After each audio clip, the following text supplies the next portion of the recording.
Ular kobra ini ya, Kang. Banyak ular kobra, Kang. Ini lagi ini manusia mendekat untuk menjinakkan. Kelabang raksasa ini. Bacaan tuh gak usah, gak usah kan. Guys, jangan lupa like, subscribe, dan komen ya kan.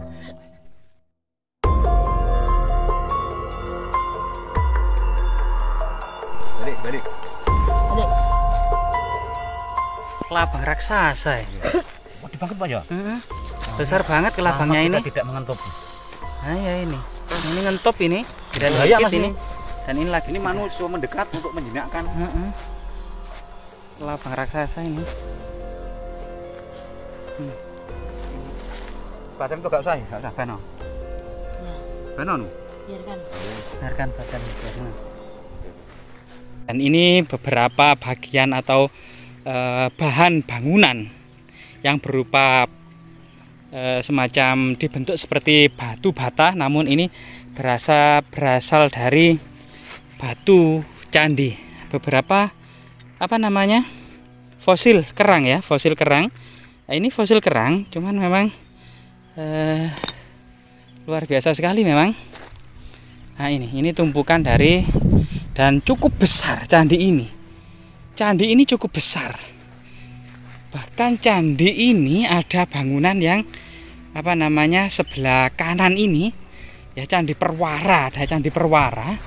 Dan materialnya ini yang dikumpulkan di sisi ini ya, balok-balok batu candi dari batu bata putih ini cukup melimpah.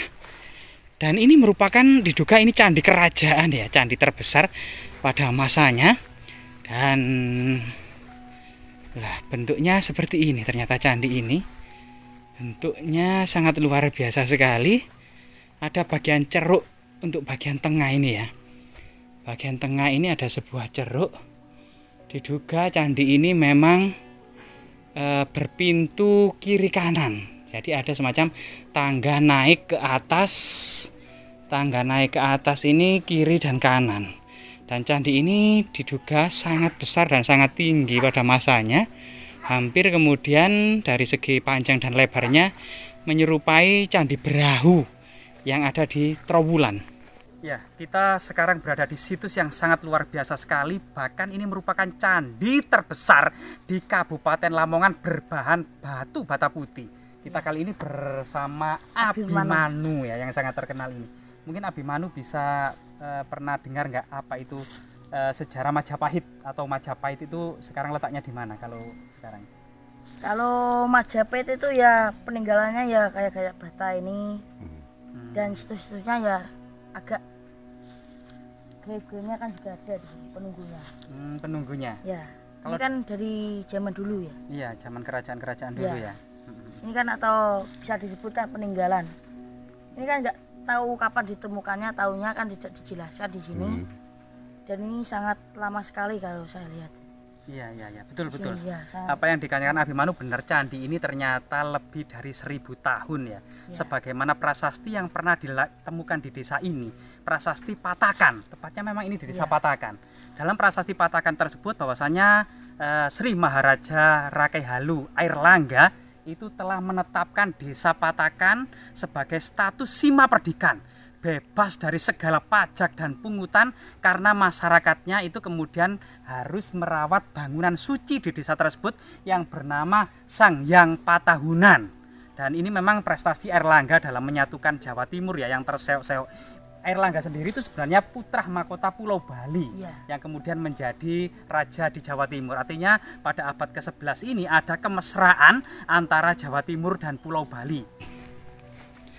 Terjadi Mahapralaya. Jadi waktu pernikahan Istana Watan ini dirusak, dibakar, dijarah oleh Raja Wurawiri dari Loram ya. Nah ini kemudian termasuk keluarga istana Dharmawangsa Teguh, para pejabat dan pendeta utama ini gugur dalam Mahapralaya ini. Sehingga kemudian Airlangga yang dibantu oleh Narotama, yang tidak lain adalah penasehat dari ayahnya Raja Udayana, ini melarikan diri ke hutan Wonogiri. Nah ini. Sehingga Airlangga, istrinya, dan Patih Narotama ini sebelum menjadi patih ya. Ini kemudian menjalani sebuah pertapaan di Gunung Pucangan selama 3 tahun lamanya, sehingga pada tahun 1019 Masehi banyak para pejabat desa, para tetua desa yang kemudian menyuruh Airlangga ini untuk menjadi raja, naik tahta ya, naik tahta menjadi raja. Sehingga kemudian Airlangga pun mulai membuat kedaton pertama kali di Watan Mas, yang saat ini diduga Watan Mas Jedong ya, lereng Gunung Penanggungan. Tapi kemudian Airlangga tidaklah mudah menyatukan Jawa Timur, dan perlu kemudian perjuangan besar untuk menyatukan kembali Jawa Timur satu persatu, yang banyak sekali kemudian kerajaan-kerajaan kecil setelah runtuhnya istana Watan dari kerajaan Dharmawangsa Teguh.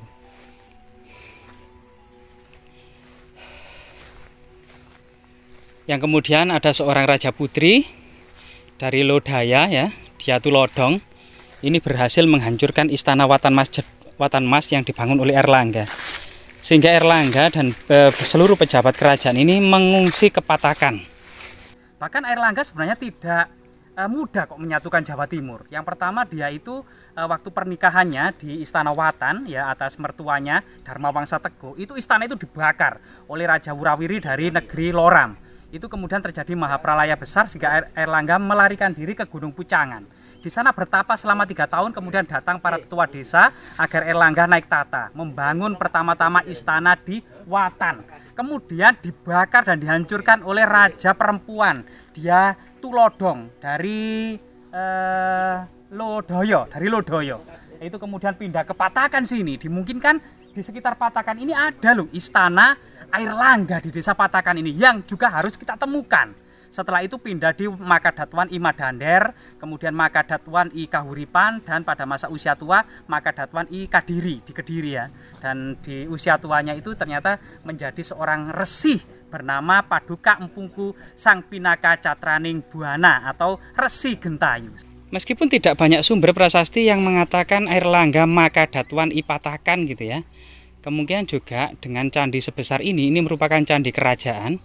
Ini dimungkinkan Airlangga juga Makadatuan atau membuat istana di Patakan. Jadi setelah runtuhnya istana Watan, Airlangga dimungkinkan membuat istana di Patakan. Ada beberapa prasasti yang lain yang mengatakan Airlangga juga Makadatuan I Madander. Jadi dimungkinkan setelah Patakan, ini juga Airlangga kemudian membuat istana di Madander. Baru kemudian ketika kemenangan demi kemenangan diraih, Airlangga ini membuat istana di Kahuripan, Makadatuan I Kahuripan. Di usia tuanya sekitar tahun 1037 Masehi, 1030-an ya, sampai kemudian nanti itu turun tahta tahun 1042. Ini istana Airlangga sudah Makadatuan I Kadiri. Terutama dalam serat Calon Arang ini juga diceritakan bahwasanya Raja Airlangga bersama Empu Barada dalam menangani sebuah pandemi pagebluk yang disengaja oleh seorang janda yang bernama Calon Arang. Ini istananya sudah berada di Kadiri. Jadi inilah merupakan saksi sejarah yang sangat luar biasa bagaimana seorang putra mahkota Pulau Bali yang sangat kemudian berjuang dalam menyatukan Jawa Timur ya, dan juga ingin melanjutkan buyut dan cangganya yaitu Empu Sendok ini atas kejayaan di Jawa Timur, berjuang terseok-seok dan akhirnya berhasil. Desa Patakan ini menjadi ramai sama desa-desa yang dulunya sepi sekarang menjadi ramai. Iya betul. Jadi situs ini kalau dikelola dengan baik memang akan menjadi monumen sejarah yang tidak ternilai harganya, termasuk memberikan kemaslahatan bagi masyarakat desa setempat sebagai pariwisata budaya, sejarah dan religi. Jas merah, jangan sekali-kali melupakan sejarah. Dan dulu kalau di sini kan sawah-sawahan dulunya tidak ada yang menggarap, sekarang ada yang banyak yang menanami yang mendapatkan subur dan misalkan berlimpah ganda. Betul. Dengan kemudian keberkahan dan kebaikan masyarakat ini pasti kemudian area ini akan mendatangkan sebuah hasil bumi yang melimpah. Pohon jati sangat tumbuh subur, pisang juga sangat baik di sini. Begitu juga singkong. Tadi itu ada orang-orang lagi bakar singkong. Kita itu ngiler loh teman. Sampai bercita-cita nanti kalau kita pulang pingin sekali bakar singkong. Nah, ya luar biasa Mas Abimanu. Terima kasih atas waktunya. Nah, ini banyak ular ya. Nah, ini pelungsungannya ulo atau kulit ular ini banyak berserakan di sini. Nah, seperti ini. Nah, ini kan kulit ular. Nah, ini banyak ular besar ini kelihatannya. Ular kobra ini ya, Kang. Banyak ular kobra, Kang. Nah, ini banyak ular kobra ini. Nah, di atas area tanah ini memang banyak sekali fragmen pecahan tembikar, termasuk bata kuno ya. Nah, bercampur dengan batu-batu putih yang sangat berserak. Diduga memang di dalam tanah ini juga ada semacam struktur bangunan kuno yang masih tertimbun. Salah satu temuan yang ada di permukaan gitu ya, itu yang diduga gapura masuk dari bangunan suci itu sendiri adalah sebuah struktur yang sangat luar biasa sekali yang sudah di bawah perlindungan Balai Pelestarian Kebudayaan Jatim, yang sudah diekskavasi ya beberapa tahap 1 juga ya, dan kondisinya saat ini adalah seperti ini ya. Bagaimana kemudian bahan-bahan yang digunakan adalah bahan-bahan yang ada di sekitar area ini, yaitu batu putih dan bercampur batu bata kuno, diduga abad ke 11 Masehi. Karena lokasi ini dan area ini ditemukan beberapa prasasti masa Raja Airlangga. Dan kebanyakan memang bangunan ini adalah terbuat dari batu bata merah dengan ketebalannya yang sekitar 6 cm atau 8 cm, bercampur batu putih ya, seperti ini batu putih. Nah, ini batu putih dan batu bata merah ya. Nah, ini bercampur.